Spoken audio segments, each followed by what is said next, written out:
Hi friends, আজকে আমি তোমাদের সাথে শেয়ার করবো একটা বিয়েবাড়ির ভ্লগ। তো বিয়েবাড়িটা 1 বছরের পুরনো। তো আজকে ফোনের স্পেস যেহেতু বেশি হয়ে গেছে, ভিডিও ডিলিট করতে করতে হঠাৎ চোখের সামনে এলো, তাই ভিডিওটা শেয়ার করছি। একদম বাড়ির সামনেই ছিল আমাদের বিয়েবাড়িটা, মানে আমাদের বাড়ির থেকেই বিয়েবাড়িটা দেখা যাচ্ছে। এই দেখো, এই যে আমার ভাই সামনে এগিয়ে রয়েছে, ওই যে বিয়েবাড়ি, আর এই যে আমাদের বাড়ির গেট। তো আজকের বিয়েবাড়ির স্টলে কি কি ছিল দেখে নাও। ফার্স্টেই ছিল আইসক্রিম, তারপরে এখনকার মানে যেটা মেন ট্রেন্ড হয়েছে রাবড়ি, তার সাথে জিলিপি, যেটা আমি ট্রাই করি। এরপরেই ছিল রেশমি কাবাব, ফিশ বল আর ক্রিস্পি কর্ন।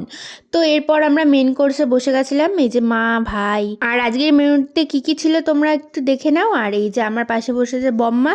তো আমাদের মেনুতে অনেক কিছুই ছিল, আর আমি তার মধ্যে অনেক কিছুই খাইনি। তো ফার্স্টে খেয়ে নিয়েছিলাম ফিশ ফ্রাই, তার সাথে ছিল স্যালাড, আর এই যে হরিয়ালি রুমালি রুটি, তার সাথে ছিল তড়কা, আর পিস রাইস ছিল, তার সাথে ছিল চিংড়ি মাছের মালাইকারি, আর এঁচোড় কোফতাও ছিল, আর ছিল মাটন, যেটা শো স্টপার ছিল। তো সেটা টেস্টটা মোটামুটি ছিল, খুব হাইফাই ছিল তেমন না। আর সাথে ছিল পাইনাপেল চাটনি, পাঁপড়, 2 রকমের মিষ্টি, আর স্টলে মকটেল ছিল, সেটা দেখাতে পারি।